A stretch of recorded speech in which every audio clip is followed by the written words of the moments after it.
My name's Chris Michaels. I'm Director of Digital Communications and Technology here at the Gallery. I'm just here to welcome you to this, what I think may well be the first formal event about 5G and the museum and cultural sector. I might be wrong about that. Let's say it's the first event. And in a time of flood, plague and crisis around the world, it's an exciting moment to be thinking about the kind of future that 5G can help us get towards. Just a little bit about this space. I'm going to talk about it a bit more in the panel later, but it's because of 5G actually that a space like this really exists in a National Museum. So you won't feel this afternoon like you're in the National Gallery with that kind of great weight of art and art history that sits around it. But this space, which we opened in September last year, is a space where the National Gallery, nearly 200 years old, King's College London, of whom two fantastic professors at least are with us this afternoon, and the creative sector with whom we intersect, are coming together to think about what the future looks like. We're doing that because we think that technologies and the things those technologies enables, like 5G, make the future for museums a different kind of place. If we look back at the history of the gallery, we feel like kind of the last 200 years, most of it has been from a similar base. But 5G, the effects of low latency, the kind of spatialization that it can lead to, will lead to a different type of future for museums. So the space you're in today is a space where we can kind of prototype the future together. I'm not going to say too much more about it now, but I just wanted to put that as kind of context for this afternoon, because a lot of what we're going to be doing together here is kind of thinking out loud about what the future looks like. And that's absolutely what this space is for. So look, welcome and thank you for being here.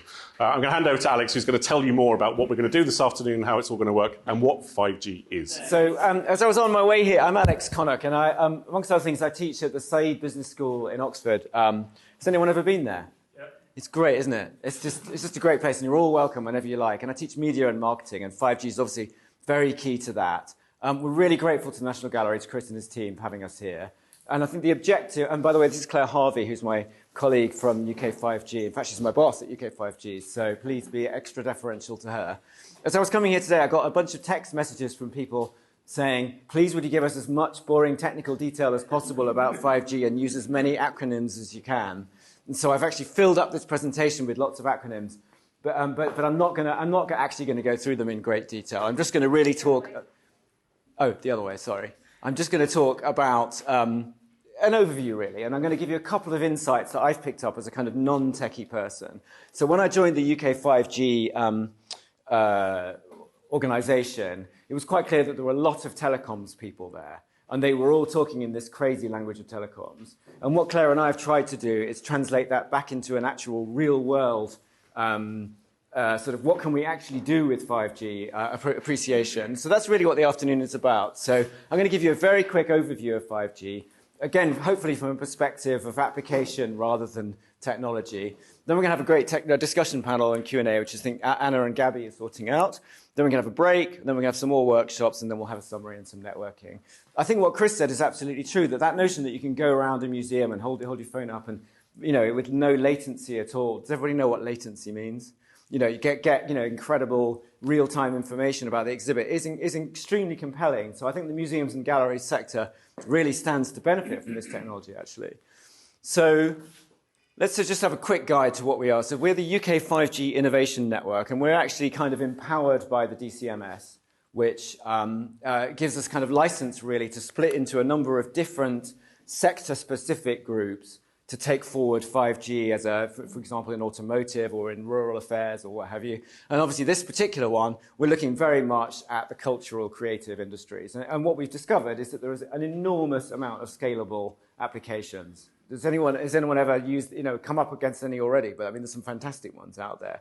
And it all basically originates from the phenomenal bandwidth and low latency that 5G offers. I'm going to come into that in a minute. So we're here to support the development of the ecosystem, to offer as much information as we can, to try and really just help people get to grips with the technology which is going to facilitate and empower all our sectors in the 2020s. So it's kind of good that we're at the beginning of the 2020s and we've got this great new technology.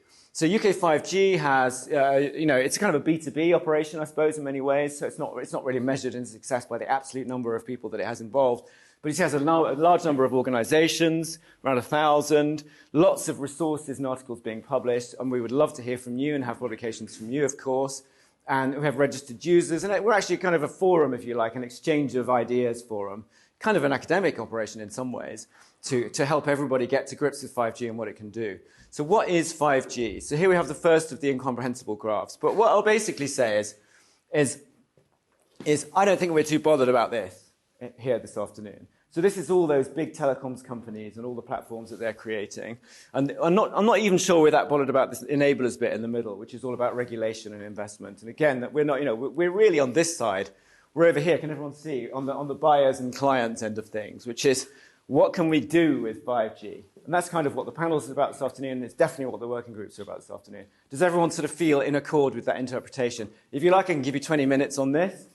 But it would literally be nonsense, so I wouldn't worry about it. And we're putting on a number of events. It's actually one of 4 events that we're putting on, and they're all sector specific. So we're doing sport, for example, we're doing museums, we're doing marketing and so forth. And in each case, we're pulling together people who have relevant expertise. What is 5G? Does everybody feel like they know what 5G is? Okay, here we go. So this is an easy, simple to understand graph. I stared at this for 20 minutes this morning, and I can give you the layman's interpretation of what this is. Okay, there are 3 good things about 5G, and apologies to anyone who actually knows about 5G in the room, because this is just going to be a simple interpretation.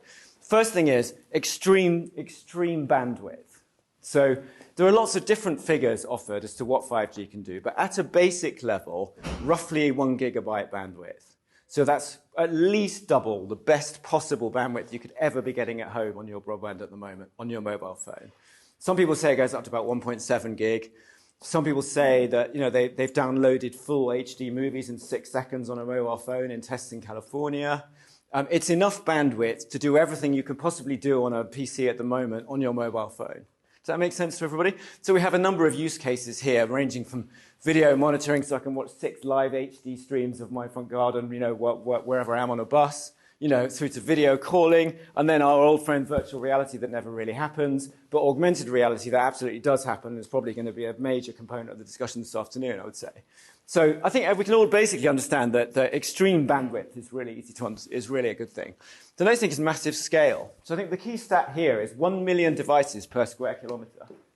And so what that means is that it does facilitate this famous Internet of Things that we've all heard about, which just means that you could have infinitely more connected devices in any given piece of geography. Or you could have everyone at Glastonbury connected up on with high bandwidth simultaneously if you had the right infrastructure. So it really does facilitate. So it facilitates situations where you would want loads of connected devices. So every picture in your museum, every sculpture in your museum could have its own form of communication at some level. So all the use cases here around wearables, healthcare, smart cities, cars, the famous 5G use case of all the cars communicating with the system and being driven. And then finally, low latency. So what latency means is the speed with which you can communicate over the network without any delay.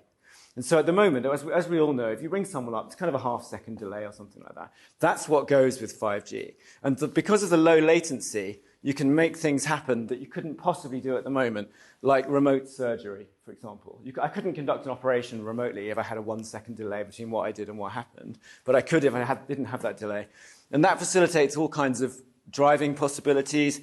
The most famous use case I think we're going to come to actually is people playing sort of piano-violin duos, but one in Berlin and one in London and so forth. So those 3 things are the key things about 5G.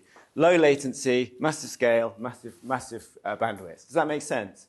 And so I think what we're here today is not to say this is the sum total of all possibilities of 5G. We're just saying this is an indicative set of use cases, but we might come up with completely different ones. In fact, one would hope that you would. Does that make sense?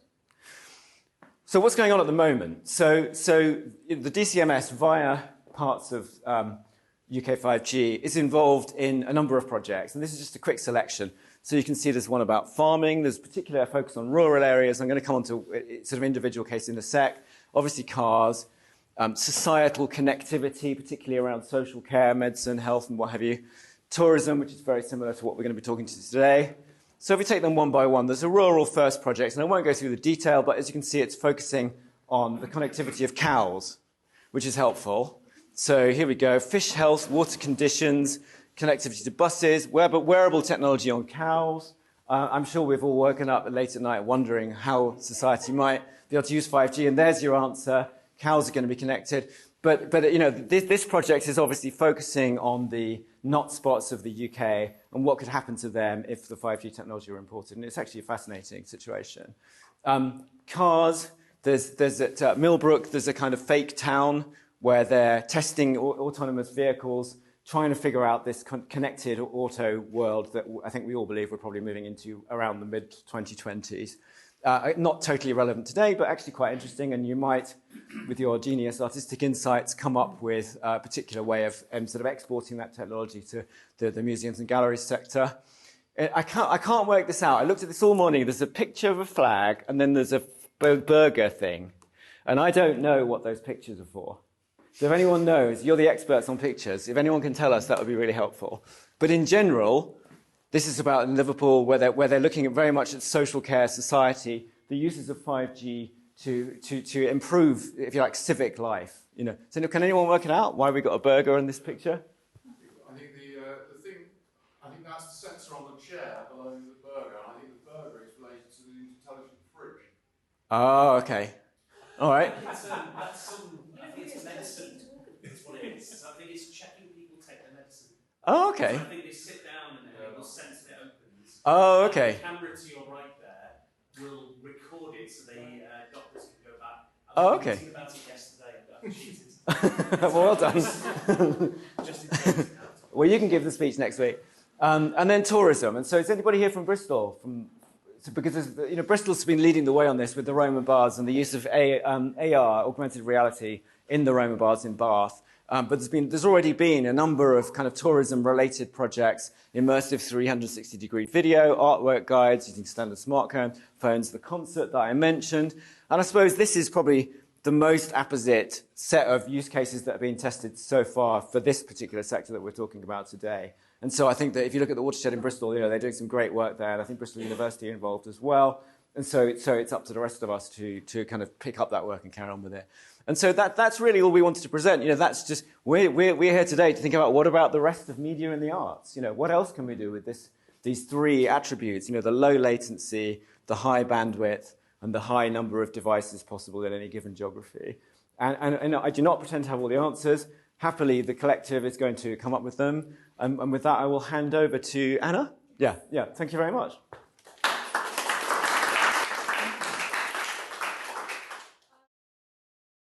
Hi, I'm Anna Lowe. I'm one of the co-founders of Smartify, which is an app that is used in museums for identifying artworks and providing information, augmented reality experiences just by scanning an artwork. And I also sit on the advisory council of the Creative Industries UK5G Council. And I was asked to put this event together to kind of help share information with people who might be working in the heritage and museum sector who perhaps might want to be doing some experimentation with 5G or have seen the 5G create cool and are interested to see if they can do some interesting projects with some of that funding.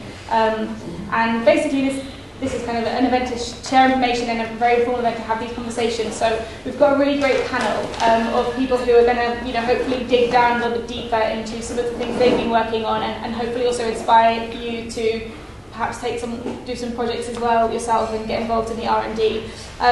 So can I invite the panelists to join? So first we have Gabby Jenks. So Gabby spent a decade working on Abandoned Normal Devices Festival for new approaches in making curation. She grew AND from a city festival to the UK's only roaming biennial, and now is digital director for Manchester International Festival. Gabby is inspired by VR experiences that explore the nature of perception, and has collaborated with people like Bjork and Skepta, which makes her officially the coolest person. So thank you for being here. Chris Michaels, you've already met, is Director of Digital Communications and Technology at the National Gallery. Previously, he founded the digital department at the British Museum and is head of digital and publishing. And he acted as an advisor to museums in Qatar and Singapore. Chris comes from a startup background, so he really wants museums to kind of evolve their business practices, be a little bit less fragile, and kind of think about where they could go in a data-driven world. Then we have Misha. Professor Misha Zola is a professor in wireless communications at King's College London, where he drives cross-disciplinary research and innovation in technology, sciences and arts. Not content with being a serial entrepreneur, Royal Academy of Engineering, a fellow at the Royal Society of Arts and the Institute of Engineering and Technology, he's also a composer and a pianist in his own right. In 2018, he performed the world's first 5G distributed concert, where he synchronized his live composition in Berlin with musicians based in London in real time. And finally, we have Ian Smith, who's the program director for DCMS's 5G testbeds and trials program, which will deliver the government's ambition to be the world leader, or a world leader, in 5G. This program is the UK's largest testbed for connectivity in rural areas, demonstrating 5G's game-changing potential for business and communities. Ian spent 20 years in the telecoms industry and brings a really unique perspective to today's conversation. And he happens to think that he has the best job in government.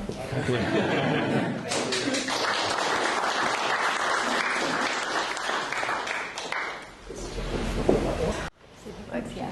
So I've got 3 minutes to just run through some projects. So if any of you who don't know who Manchester International Festival is and does, we are a biennial festival. We've been going since 2007, and we're very lucky because we are also going to be moving into a capital project, which is designed by the architect Rem Koolhaas and due to open in 2021. Our remit is we work with artists, so they're artist-led projects, and they're often interdisciplinary. They launch in Manchester and then they travel around the world. In terms of the digital work that we've been doing, one of the things that we specialise in is working on scale and getting those artists to think ambitiously. So for a number of years now, we've been working with Bjork on touring her digital experience, which is some of you may have seen it at Somerset House. It's a touring show. It features a lot of her multimedia work, and there's now gone around the world. I think one of the challenges, just to pick up on some of the questions that Anna set, is the model that I think a lot of us find, which is getting people through the door, the number of headsets you have, the economic model that sort of fits around virtual reality and the limitations of that. Dystopia 987, which is, as Anna said, a collaboration with Skepta.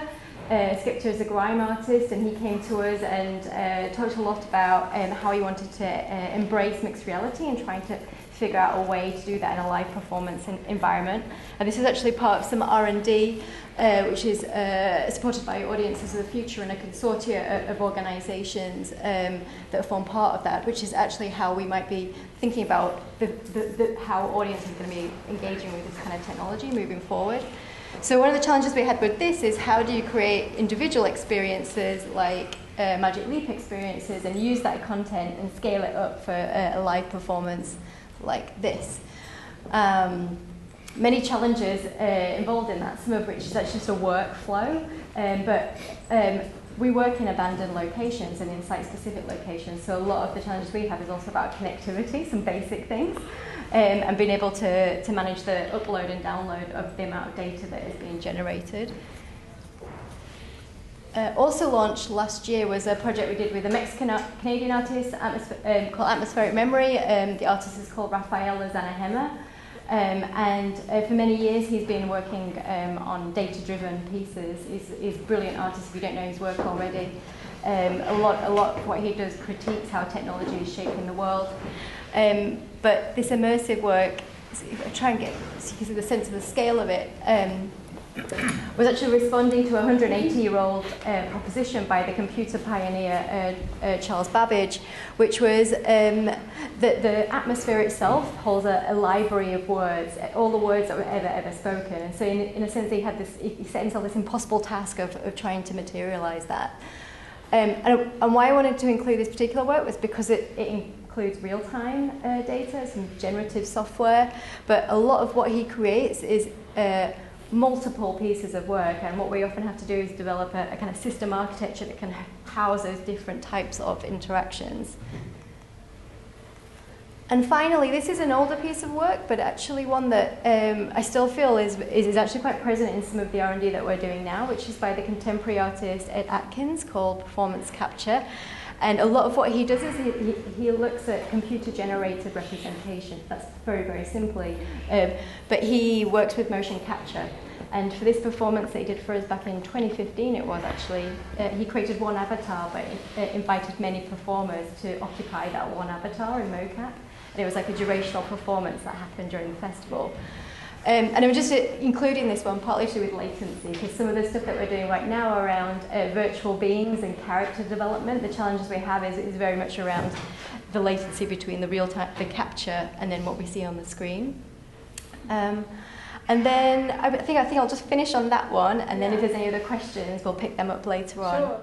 Okay, just very quickly, so 5G for me is just a small puzzle in a much bigger game, so we're really looking on how can we design the next generation internet. Currently we are able to translate various modalities like video and audio, but we can't transmit touch, we can't transmit muscle movement, and by virtue we cannot transmit skills. And we asked a very simple question: could we build an internet which, no matter where you are, whether you want to do it from London to Los Angeles, from London to Cape Town, you can actually transmit skills.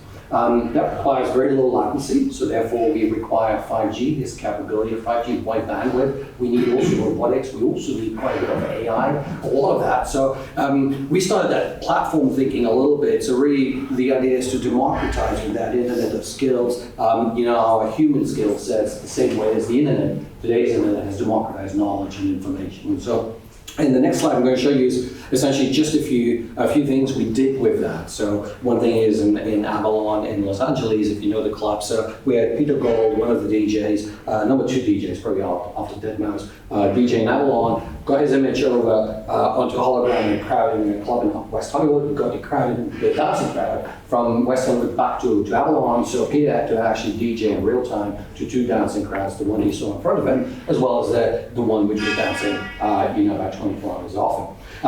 This is why you really need 5G, because if you just do it one way, you don't need 5G. You can do 4G with fiber, because the latency is my book. But the moment you have a close control loop, this is where really the low latency comes in. That's the magic. And I realized, we're actually really stepping into a totally new world. We're not only doing, this isn't virtual reality, this isn't augmented reality. We're bringing realities together.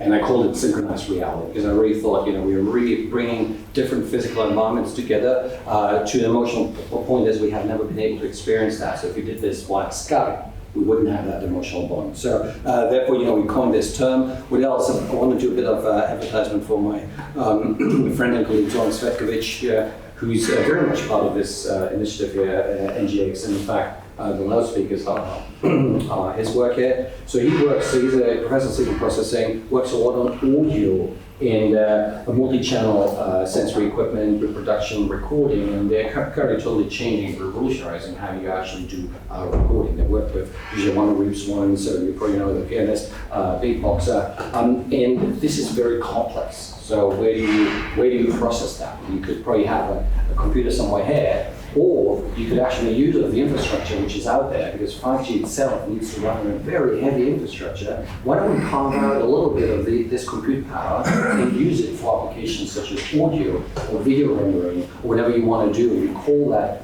edge cloud, because it's a cloud environment which is right at the edge. So we've been exploring that, and that's actually really exciting work. Worked quite a bit with Rob as well from Massive Attack. So he had a great cover on Wired magazine for his robotics stuff, so you can read this up. Really exploring on how real-time robotics can change the artist's paint, how they produce originals, how they reproduce originals, and stuff like that. Again, a lot of AI, a lot of 5G, a lot of edge cloud. Another one from our friends, Ericsson, they did that in the Hermitage, which is probably kind of the equivalent of the National Gallery in Russia. So it's a pity we don't have the video here. So there's a person there who's really a world expert in restoration.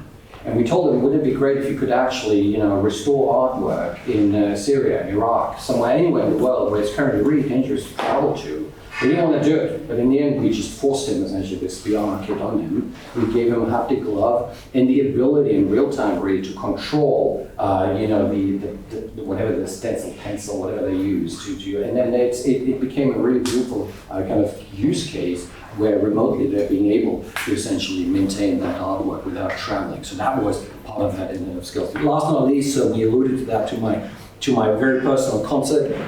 So I was in Berlin under the Brandenburger Tor. There's Noah. She was in the Guildhall here. The Guildhall, by the way, is the UK's oldest entertainment venue. So the Romans brought that into the UK about 2,000 years back. We thought let's put new technology in this old venue, and we made it work. It was against all odds. It was that 5G was really still beta, and it was a 20 millisecond latency.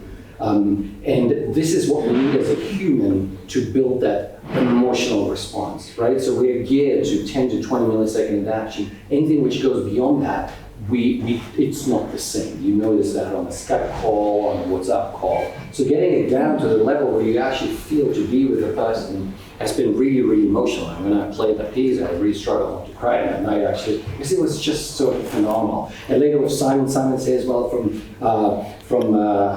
can I say it? Former Google, now Ofcom. With him, we've done assignments to really driving an amazing application from Jamie Collins. So Jamie procured some musicians for his BBC column, and then we did it for the charity Music for All, trying to do the 5G music lesson. So Jamie was in the Guildhall. We had 3 musicians in Bristol with Dimitra, 3 musicians in the Royal Conservatorium in Birmingham. They've never played together.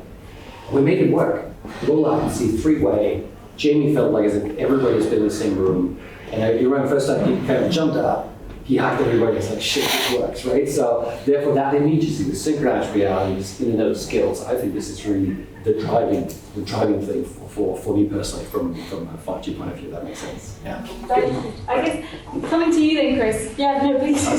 Just in terms of that idea of like synchronicity and building emotional connections, is that something that is reflected in kind of running a national institution with like millions? Well, if you like, I mean, in a way, the challenge for someone like me is how to take the incredible things someone like Misha thinks about and try and build them together with the complex, messy, kind of old world kind of thing that museums are.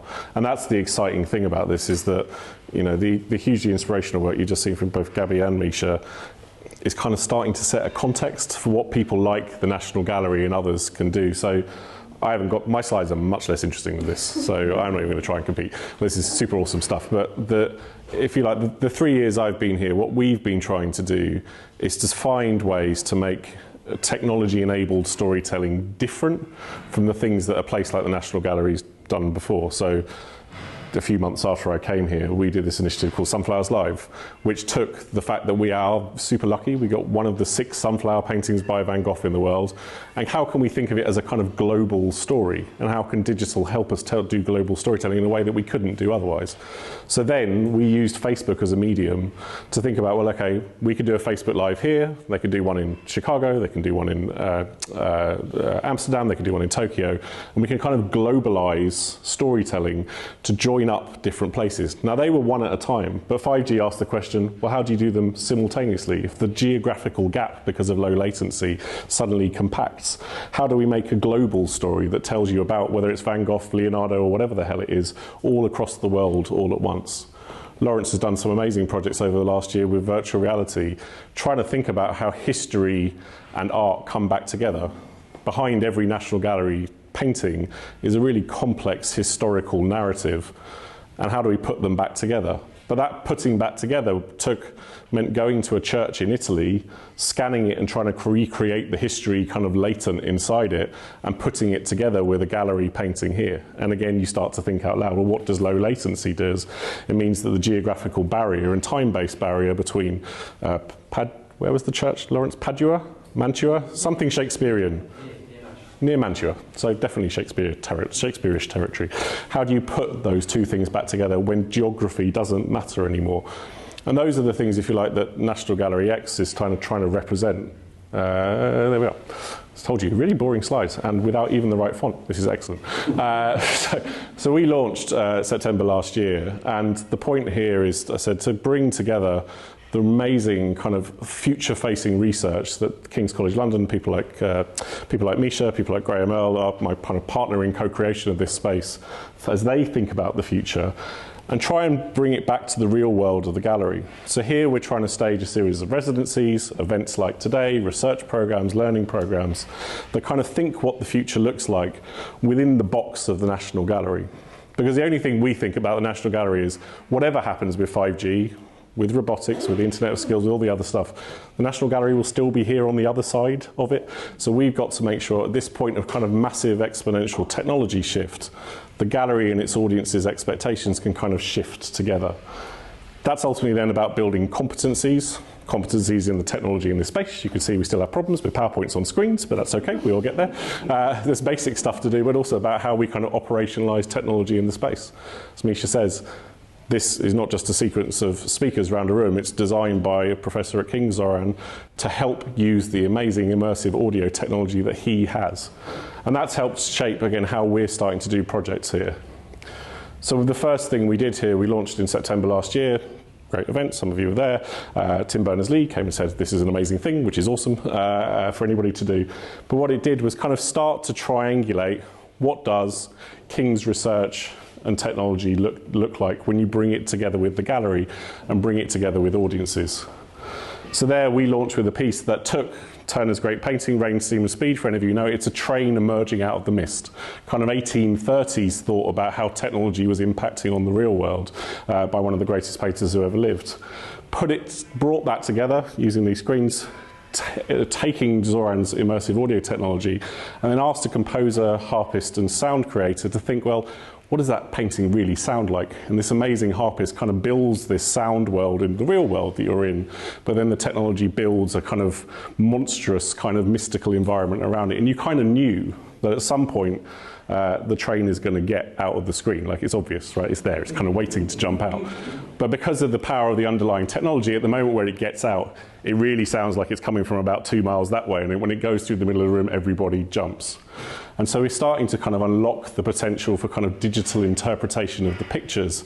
But again, we start to ask the questions, what does 5G mean, where space, being together in a physical place, doesn't matter anymore? And that does matter a lot for museums, because museums for 250 years have always been, what happens here? What happens in that gallery there with that painting and that person in physical contact with it? And if, you know, the things that Misha's thinking about do change the world the way that we think they might, that's a different kind of space for us all to operate in. For all of you who run museums in this room, getting people to your room with your stuff in it has been the primary activity you've been trying to do for the last 250 years. But if that doesn't matter anymore, what do you do next? So like, it's a super interesting and exciting time, but it's full of kind of both risk and opportunity. The internet's been pretty good for museums so far, I think. You know, tourism has helped. We can kind of get all stuff out there. But if physical space no longer matters, what happens next? And that's one of the kind of strategic questions we've got to think about so that we can keep the stuff mattering rather than, I said, the global distribution of skills, people and things kind of taking people away from here, particularly in a world where coronavirus might keep them away anyway. So like, this is interesting times, an interesting moment. Our first residency fully comes to conclusion in about 2 weeks' time. I said coronavirus depending, everything is up in the air at the moment. But then looks at kind of light and sound installation. We're always trying to keep this triangulation together. What does the gallery know?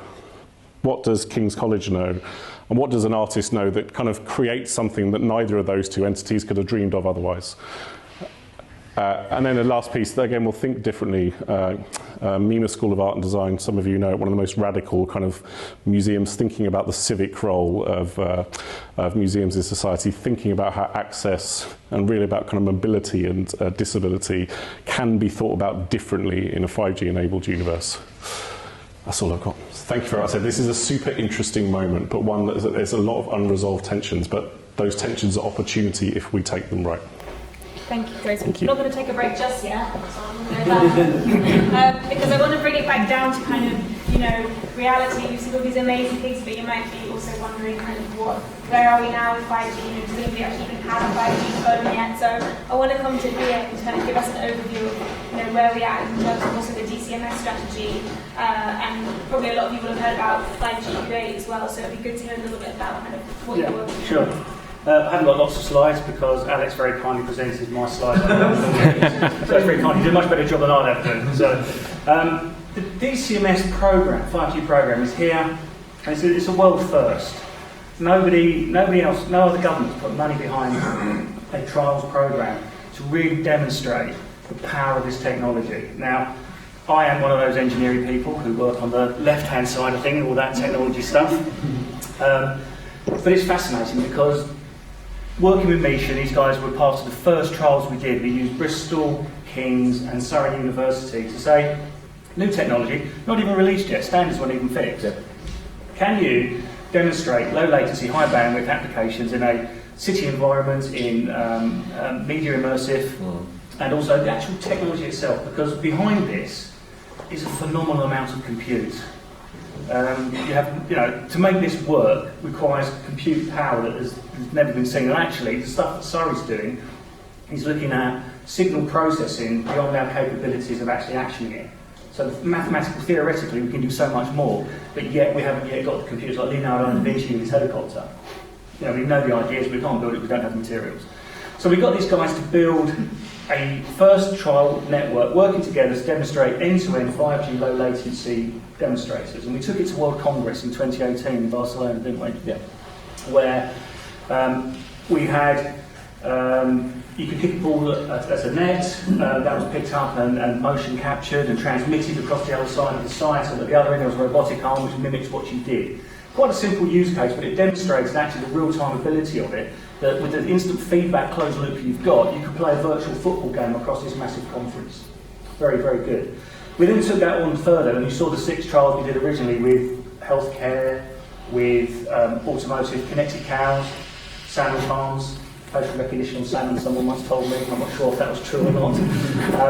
But what it is, it makes a real difference to those people in those communities. So we've done stuff around that. That car you saw, the McLaren going around that circuit, that was doing up to 2 gigabit uplink, downlink speeds at 170 miles an hour. So if you're into thinking about what technology, what creative stuff I could put into a vehicle and how that could work, that is the kind of stuff you've got to play with. Downloading videos in high definition videos in 6 seconds. Samsung have demonstrated in virtual high street where you go across a traffic light junction, for example, called a kiosk. You can download your next movie as you go across the junction. It's that powerful. So sort of the opportunities to use this in vehicles and people on trains or whatever is absolutely immense. And then we've done some stuff around manufacturing. We've done a competition about how to get rural communities connected together, because it's very important from healthcare, from social inclusion, reducing people on roads. The use cases are endless. There's a beautiful story about connecting a farmer in the middle of Cumbria, and he's on a walk, a hiking walk. And through the sister programs, the 5G program, they put fibre into the local village. He then dug some fibre to his house, his farm. He then created a free Wi-Fi spot for the families who went along. So I used to collect outside his farm and use the free Wi-Fi. And he went, this is an opportunity. This was starting making cups of tea for these people. Then he opened a tea shop, and now it's a famous tea shop in the middle of Cumbria on his roof where people can go and have a nice cup of tea, a bun, and gigabit connectivity. I kid you not. And then we get to the exciting piece now, because 20th of February, a couple of weeks ago, Secretary of State for Digital Culture, Media and Sport announced that we'll be doing a 5G Create competition. And really, we want to start to build on parts of what the other bit of DCMS is. We're the digital parts, we've got culture, media and sport in there. And how can we really use this technology to enhance those sectors? It's the competition was announced. It launches next week. There's a bunch of events around the country. I would really encourage you to get involved. We've got £30 million to spend on this, so it's not insignificant. And we just, from the existing trials we've got and the experience we've had, we get absolutely brilliant trials that come together. Other countries, other governments, other corporations come and look at the UK and say, this stuff is fantastic what you're doing, and long may it continue. But the important thing is, Misha and myself might argue about the technology and how great and fantastic it is. What it comes from is the use cases. Why do you use it? What's the applications for it? Because you need to have that brilliant idea, and the technology will support it. It's not about finding a problem for the technology to solve. So if you've got great ideas, there's a fair chance of what we've got available now with compute, 5G. The fact it's wireless is the important bit. We're not connected by cables and everything. Is what makes this really powerful. That's what we do. That's why I've got the best job in government. No, I think think like one thing that I'm interested in is discussing a little bit more like the different smart tourism, and obviously we've had some amazing experiences that kind of new experience and new business opportunities, but I think there are some still kind of problems and challenges that we're facing just kind of delivering experiences to kind of visitors and heritage sites now. I don't know if either of you would say a bit about that. Yeah, well, I mean, there's been a decade now of people thinking 4G mobile experiences are going to transform museums, and they haven't quite done it yet. Partly the kind of failure of 4G, partly, you know, the no application, and Smartify is unquestionably the best application in this space by like 1 billion miles. But that's fine. But it's, I mean, it's true, but there's been a lot of trying in the last 10 years to say, what Alice said, you know, holding up a mobile phone in a heritage site will somehow unlock the meaning of it. And that still remains to be done. And if 5G can help us do that better, then it's great. But it's also recognising that, in a way, museums have been at a kind of funny, sharp edge of that process of kind of augmented reality adoption in society, and that we've been expected to be the adoption point for a technology that hasn't been adopted elsewhere. The fact that you go outside the door of a museum and there is nothing to do once you kind of wave your mobile phone at reality means that that AR piece, that AR layer of kind of the world hasn't been built yet. And when it does, then of course that will flip back in. But that needs the 5G pervasiveness of speed and connectivity that hasn't happened yet, because then everyone is waggling around in a really irritating way, then the change will come. So there's a funny bit where we might look back in 20 years' time and think that museums were the sharp edge of a kind of innovation phase that figured out a lot of the solutions, but where the underlying technology couldn't provide the context to solve the overall kind of problem. Yeah, absolutely. I mean, I guess you were saying earlier, Gabby, about your kind of site-specific challenges. Perhaps you could say a little bit more about that and how kind of 5G is impacting those kind of experiences that you're creating that aren't in a physical space, but they're so not in a museum experience, but they're absolutely kind of having the same issues that museums have in terms of connectivity. Yeah, well, I mean, most of us we're not in any way connecting through 5G. In fact, we're struggling because you know, we're either having to put our own Wi-Fi or connect to fibre. So. And I think the main way in which we've done it is through ticketing, really. That is so in terms of sort of testing that. We haven't used any augmented reality as of yet, but we are looking to do that in terms of the factory sites and thinking about how we will virtual tourism, as it were. That's an awful phrase. But I think ticketing is an area that I think will radically change based on some of these developments, because from that you will just be able to get a whole body of content that you couldn't get before. So, you know, the Skepta example is we were broadcasting that to the BBC, and you know that took up so much space. We were actually in a very, very narrow tunnel, but you know, with a lot of these developments, you know, you could be obviously streaming that via your phone from HD, or you know, and in terms of the space it takes to actually do the production, that kind of gear takes up to then be able to even go to a cell tower rather than even having to use Wi-Fi. I mean, that opens up so many more opportunities that currently we don't quite have or get. Yeah, that makes sense. So are those the kind of projects that you might be looking for in terms of 5G Create, or what other kind of projects has anyone on the panel kind of already thought about, kind of projects that you might think about? Well, the approach we take is we're just a bunch of humble civil servants in Whitehall, and we haven't got all the ideas, we don't know what they are, so we run these competitions to be truly open and say, bring your creative thinking to it, work with technology partners who can do the back-end piece for you, and come up with some truly innovative ways. The smart tourism one was great down in Bath, around the Bath, where the user experience is you're using your own device. That's the key thing. You walk into this building, you're using your own device, and you can then pick up what was going on, and you can see the baths from the time it was a muddy bog where the guy's name, Bloodwin or something like that, found it, and his pigs were all healthy, and you know, the skin was fresh, and you went, oh, I can use this. And then they built the baths, the Romans came, and you used to have a roof on it, and then you can see the roof collapsing. But it was a combination of technology partner providing the transmission of 5G connectivity, BBC and the Arden studios doing the animation in there, the ability for people just to walk in and use their own device and walk out, and then you can then say, if the city is then enabled with this technology, you can then take your journey further into the city. I can go find out more about Bath. I can look at other things, and I can see how my journey really works. And then Bristol, they did a really good benefit of people saying, well, this can be done on 4G, why do I need 5G? And there was just a virtual city guide. You go to 5 places, 4 people walking around. I'm looking at this thing, click button 1, and you can see what's going on around you. That's augmented reality. 4G isn't powerful enough to cope with the level of quality that people expect to see on the device these days. The iPhone and the other devices are available are very good at really rendering very good quality pictures, but that requires high bandwidth. You need this rolled out, you need it there, you need the operators to put it in. So it's a big ecosystem, that's why we try to build it, because the results, there are no limits to what we can do with this stuff, really. Agree? Agree. That's definitely something that we found with Smartify as well, just that actually the expectation is already there, that people want, it's like people think that actually the things you can do with 5G, they think that can already happen, and the problem is kind of meeting those expectations often.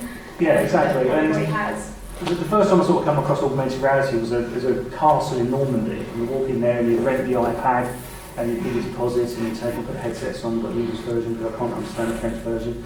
And you walk around and you hold up and you see how the castle is in the past, you go, that's fantastic. Then you have to queue up to get it back in at the end and you put your deposit back. You just take that away and just make it a really seamless experience for people to come in, they walk to the door, it's all there. You can then use it for also, if you're a bit commercial about it, cross-selling and upselling other services. Go and come and get a free coffee, get 10% off a sandwich, whatever, in your canteen. And you can just start cobbling these things together, and they're very transferable. If you develop an augmented reality app, you can use it for sports, you can use it in vehicle to vehicle, you can use it in all sorts of places. So once you develop this stuff, you can really scale it. Nisha, like with every kind of new internet technology, there's always been, it's rarely the kind of the top-down players that are making real changes. It's often like new startups and new things coming through, and you're really obviously working at the edge of this. Is there anything that you're seeing, or and what do you think will be the kind of the new things that will come out of 5G that we perhaps, as big heritage museums, we haven't thought about? Yeah, so I mean, good question actually. So the telco ecosystem, it's technology at the end of the day, as much as we love it, I always like to say it's nothing else but an Ethernet cable which happens to be invisible and quite powerful, okay? So I don't think we are holding conferences about Ethernet cables, yellow or blue, whatever. So I don't want to put the tick down, you excuse me please for that, but it's in the end you have to think about like this. It's just an Ethernet cable and it's very powerful. It can do a lot of magic. We talked about this, but it's just that. You need to put the soul on top. Okay, you need the soul. And in this context, I think it's all about experience. And experience, I think, in the human context is a very social thing. And I think 5G with the low latency, the synchronized reality is probably the very first generation which allows us to bring essentially an experience together where people actually do not necessarily need to be in the same room. So it allows you to, from a museum's point of view, as we discussed for a while already, it allows you to connect the artists as they create the art, right? You can do that from very, very quick prototyping using 5G with some pairs with good talent which cannot be around. You can connect the artifacts. Right? You can actually have museum pieces talk to each other and have that essentially become a much more kind of an engaging thing. And the audience, right? So the beauty of having that technology is it transforms potentially, art venues from something which I call a very transactional relationship, pay the ticket, go in, have a look, and go out, into something which has a digital aura before already. You can engage with the audience before, during the experience, and after. People can engage with themselves. So you have a lot of, more degrees of freedom, and 5G is you enable that. It's a platform. That's it, right? So give it a soul, and and it's going to work. It's going to do magic. Yeah. I think it's a good time probably to open it up to questions, and so if there's anybody who's to, share. Yes. So that's very inspiring. Thank you.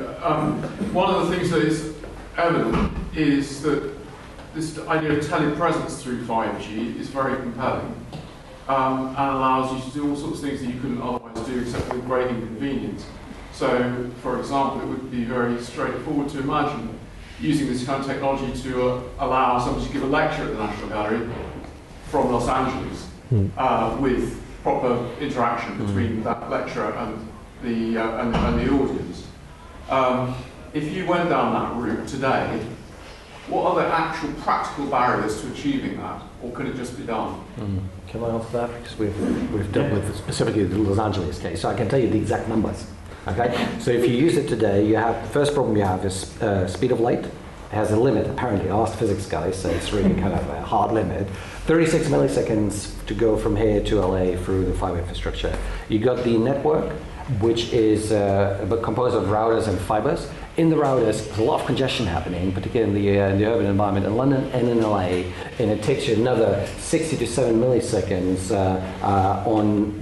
30 to 40 milliseconds on each end to go through the city. Once you're on the fiber high lane, it's only speed of light, but then you have something which people forget, which is the application, which is running on top. So your video codecs today, essentially the piece of software which compresses your video signal as it's being recorded, takes quite a bit of time.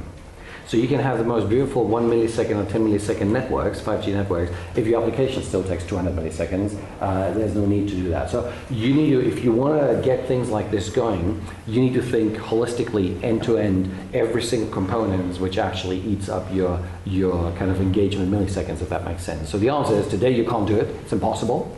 Tomorrow at 5G, speed of light, we have solutions. I talk about this quite a bit, so we use AI and all predictive stuff. Network 5G, we can do the slicing. And application, we still need to see what we're doing. The easiest thing is not to compress anymore, which of course your 1 gigabit per second VR stream becomes a 10 gigabit per second. So we're on it. But that is tomorrow. This is for you guys to do, yeah. And how far away is tomorrow? So how much is like 12 hours? What time is it? Yeah, it's a good question. So we have 5G up and running. It isn't currently, technically speaking, it is a so-called 4G anchored one. So you still have 4G supporting 5G. We can have low latency 5G traffic already being routed through the network. The operators have their own private internet. Okay, this goes to their border router, meaning the router which is actually going into the outer internet. If they have a quick connection into the fiber which go to Los Angeles, and you do the same thing in Verizon, we have done it actually with BT and Verizon, then you can get very low latencies today already.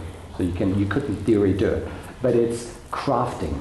Okay, it's crafting. It's something we from the tech world don't like. We don't like to craft things. You know, we like to have things that platform works for millions, billions of people. The arts world, of course, art loves crafting.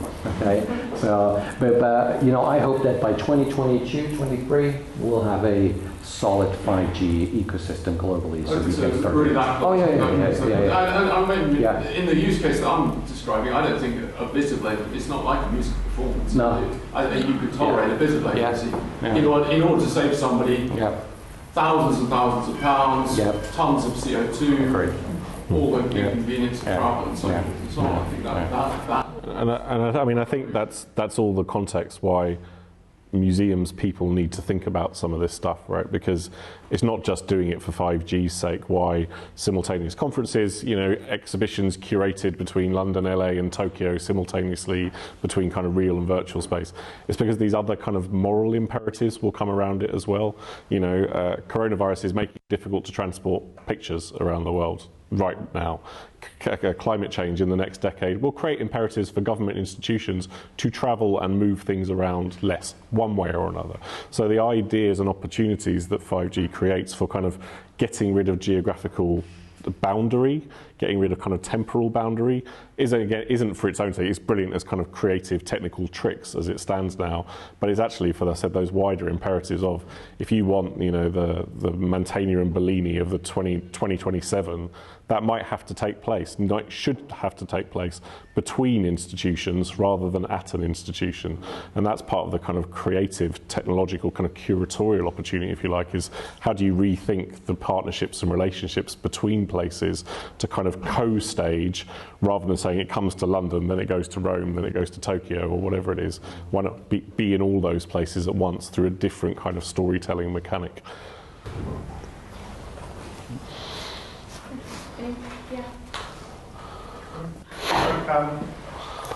Some of the dark issues associated with digital, maybe in terms of security and trust and inclusivity and all sorts of elements. How can the sector support exploring some of those issues through 5G Korea? Are there ways that we can see different ways of bringing communities together? Are there different forms of expression and interpretation that can help explore some of these issues? Yeah, absolutely. I mean, there's a couple. When you say security is quite a big subject. There's the physical security of your data with massive type machine communications, billions of IoT sensors. We collect a lot of data, we store it somewhere, we have to make sure that's stored safely, we have to make sure then that people who use it is used in a safe and sensible way. But there's also people security, and in the rural trials we've done and in the Liverpool test bed, the chap who pointed out it's pills and then it was sort of sensors and then a camera that was next door to it. It's absolutely right, because what that trial does is someone can sit at home who's just on their own, they've lost a loved one, they're really struggling, they're on high medication, they're very poor, they have to make a decision whether to heat the house or to eat. They can press this, it's like an Alexa, you can press the button on it, it connects you with a high definition camera to a pharmacist who can check you're taking your medication, you can have an interaction, talk to them for a little bit, if you've got any other issues, Mr. Smith, etc, etc. So that really makes a big difference, and it can be really easily underplayed that that social interaction with people on a day-to-day basis is very powerful. It also saves the healthcare trust not having to go and visit this person every time. And there's a cultural thing to overcome here as well, which is around a lot of people expect to have a healthcare visitor come to their house because that's what the service is. And if you don't get a healthcare visitor, you're getting a second-class service. Actually, when you get your head around the technology, and that's what the trial has proved, is that if you do get into it and you start to see that and your data is secure and that you feel secure as an individual, they come back and the stories they tell us about how they feel much more enabled, how much they feel more included in the local community, how they can actually then use this technology to talk to friends they wouldn't normally talk to, they actually see people. So it's really, really important. Just taking Chris's example a stage further, and we have this as a genuine problem, we're trying to co-stage an exhibition of furniture. Three-dimensional, extremely old, extremely heavy, can't be moved. Royal Collection, Wallace Collection, us at Waddesdon, probably Versailles and maybe the Met. And we don't just want to project a picture onto the wall and say, here are the other three in the other parts of the world, like sunflowers, which I enjoyed on Facebook. I don't want to put people with headsets on to enjoy a virtual reality experience in a social setting. You can't do that and they'll walk into things. Are there ideas for how can you do something three-dimensionally to bring those objects together? I mean, because I'd love to. I've been puzzling this for 2 years already, and how can we do what we do? And this is where museums could really make things happen. You could put lots of dippy dinosaurs in one place. All sorts of things. Yeah, I mean, I think the most exciting things that I've seen when it comes to, because I think augmented reality is the space where, you know, that this will just enable creators to not only develop experiences that have a level of storytelling to them, but just not about information, or as you say, placing that virtual object and it being quite clunky with the shadow, or just. So I think what I've seen is actually the interaction with those virtual objects being more sophisticated. The movement of those. And things, yeah. Absolutely, but at the same time, because the developments in the devices as well, the computer vision is improving. So actually, that means that, you know, the depth of field, the way in which you can navigate around, and then obviously that means that objects could also interact with other people in the space.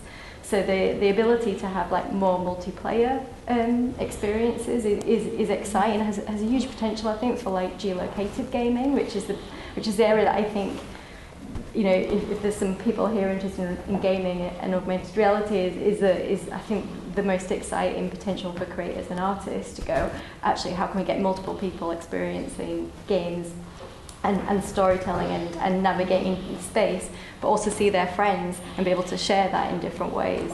But yeah, like objects moving, you know, objects following you. You know, those are the kinds of things that you can imagine. I mean, I'm just like applying my own thinking to that, but I think this will enable such a different kind of interaction with you and that virtual content in a way that we haven't quite seen before. Yeah. Sorry, can I just jump on that point? I work with Joe on this project, and this is so compelling, it's so interesting, and all of these ideas, you know, they're jumping into the melting pot and we want to do them, but when considering actually the practical elements of like, so for the National Trust, our audience, are they going to have the phone to practically engage with 5G, or do we have to go down the route of loan devices? I'm just considering how we would actually directly... In fact, you got your answer there. You need to think platform. So digital allows you to do this quick prototyping, which before we couldn't do. So before you had to really think through all the operations, what you do with that. You take a big risk. Has worked before, may not work before, will work, may not work. It's a disaster. You've spent a lot of time and effort and love for that. It didn't work. With the digital, you can actually think of it as a platform, let other people actually into your journey. There's 8 billion or almost 8 billion creative people out there. Open it up. How you want to do it, we can talk offline. But really get this other firepower in, and the more people you have in there will help you to do this quick prototyping, because they not only help you with the creational process, they also help you with the validational process. So you get all in one. So use that. So I'm not telling you. I just make you think platform. I don't tell you what to do, but just how to use the firepower of the planet to make something exciting about this at fairly low risk. Yeah. You're also talking about the devices you carry around. So I've got my phone. It's a 4G phone right now, and I've built this great experiential thing. No one can experience it because they've got the wrong type of handset. The churn of handsets is quite fast. So you're thinking now to design it and build it, by the time you've done it, productionised it and got it into place, a lot of people will churn through on the handsets. You won't get to 100 people, then you could have some sort of balance between loan devices if you haven't got one, or use your own device. But essentially, how many people here have got a 4G phone? 4G? Yeah, pretty much everybody. So that hasn't been around a super amount of years in relative to telecoms. So we do churn phones very quickly. And as we move into the future, a lot more things are now software definable. So various bits that don't work today can be configured by an over-the-air upgrade or something like that, which can then enable some of this technology. Question for Chris. So do you think there's any cultural change that the cultural sector needs to undertake? Now, if I go around a museum at the moment and hold up my phone, I will get remonstrated. Within a second, someone will say, "Don't do that. How dare you? You can't take pictures. It's not copyright. It damages the pictures." How are you going to reconcile that desire to protect copyright and protect the artworks with this kind of free-for-all where everyone's doing AR and using the phone as the mechanism for information? It might sound like quite a sort of prosaic problem, but it's actually kind of a real one, I think. Look, Gabby's created experiences where the whole point is to do that. I mean, look, for the National Gallery, we only let people take photographs in the National Gallery for the first time when former Mayor of London, now Prime Minister, was dishing out loads of money to put Wi-Fi into large public buildings. So, technology shift, if you like, enables behavioural shift that kind of opens the door to the audience, and then you're driven by what they do. Again, we used to spend all of our time telling people not to take photos. Now we spend all of our time kind of trying to persuade people to take photos and share them on social media. It's just a kind of, and what happens next with kind of 5G enabled, that's the interesting moment, because there can be just more photos. I think that's kind of may well happen, but it's kind of a boring outcome of just ever more pictures on Instagram. And that's where I said the cultural shift is to me is about the bit about low latency. The other two kind of factors of 5G to me are more and better of what we're already doing. Is the low latency bit, which is that kind of disruption, and that's what I was saying at the start. Is like, if coming to London and being in Trafalgar Square in our building is no longer the most necessary thing in the world, then what do we do? And that's to me is the hard philosophical question, because that's the notion on which cultural heritage and the arts is based, is only here, only in this place, only now can you access it. And if we disrupt that, that's big and interesting. Potentially incredibly democratizing. If I look at maps of where our audience is in the UK and who doesn't access us, of course we're highly unequal in the way that our audience is distributed. We reach certain audiences incredibly well and many audiences incredibly badly. So if we do this right, that's the chance to do the thing that we were set up to do, was to be art for everyone. We never have been art for everyone because geography has limited reach. But if Boris does what he's promised and gets 5G and super 1 gig Wi-Fi to everyone, and then we create the experiences right, everyone should get what we've got. So that's the kind of challenge and balance for us. I mean, I think the answer to that question for us is part of a much bigger sort of transformation that needs to happen in more traditional organisations, especially those that have coming from a theatre background or live music background, where you might have traditional technicians working in AV who need to also think about a whole set of other situations now, so software being one of them. And so there is actually a future workforce conversation, really, and actually, that how you broaden the expertise of your technical team, given software would predominantly maybe be in a web team. So, and that's some of the work that we're actually doing as part of the Audiences of the Future, but also internally as we move into a venue. So it's actually quite an interesting one, because I do think there is a gap. And I do think that it's quite hard to get the kind of skills that bridge both those worlds. Hello everyone, Andreas here from Digital Academy. I have a question which doesn't, the intent is not to be controversial, but our company is also about technology first. But I guess my question is, I personally sometimes when I'm in a museum, I don't want to have my phone around. So have you identified those spaces where you don't want technology at all, actually, and is that something that you have explored? Maybe it's a question for Chris. Disconnected tourism is already becoming a thing, right? Go and digitally detox not on the top of that cafe in the Lake District, but the hill next door where you can't get access to the internet. It will. If you look at the Guggenheim in New York, so the Guggenheim has never allowed people to take photographs inside, apart from on the ground floor, so everyone takes the same picture just looking up. It will become USP, is to say, not 5G enabled space. Do you know what I mean? Just to be outside the zone. And that, come back to your question about surveillance and privacy.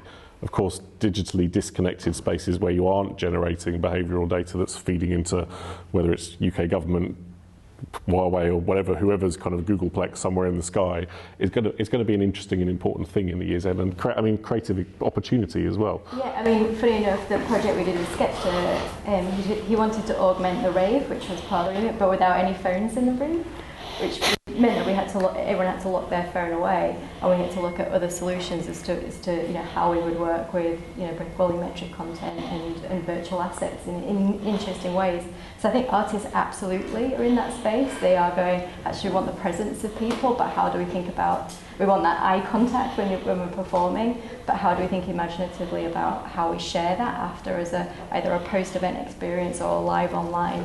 And so they're thinking about that multi-platform experience in a different way, which actually doesn't always involve the phone. Yeah, I would like to continue. I think that's the right way to go, because I've worked on both sides, the techie side and the artist side, and I can tell you that artists are very creative but not very innovative, and techies are very innovative but not very creative.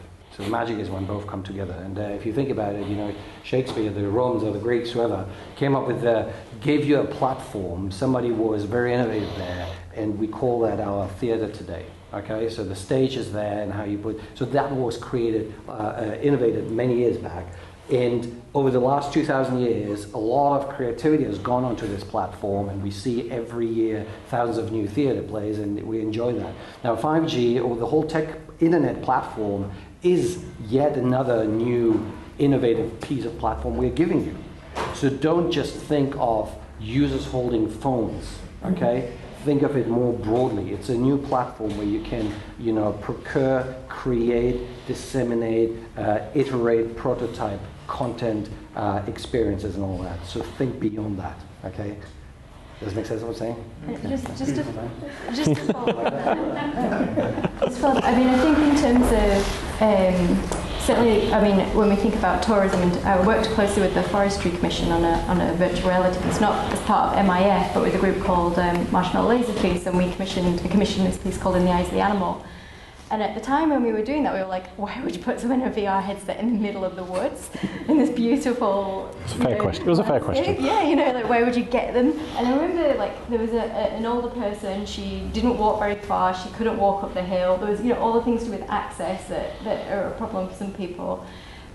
She found it so rewarding. And she also said, in an age of distraction, to put a headset on, for her was a really big deal. It was like she actually, for the first time, felt that she properly engaged with something, because she's always consuming all the time. So I think, it comes from when you do projects like that. Actually, for me, it was like actually a wake-up call, because I think we think a lot about certain gallery spaces, but actually when you take it to places like the National Trust or Forestry Commission, you get and that's where something like 5G could absolutely change, the way in which you navigate in terms of access and points of view, and it can mean a lot to people who can't actually get to certain places. It's just a completely different kind of feedback that I've had from like doing stuff in exhibition, traditional gallery spaces. Yeah.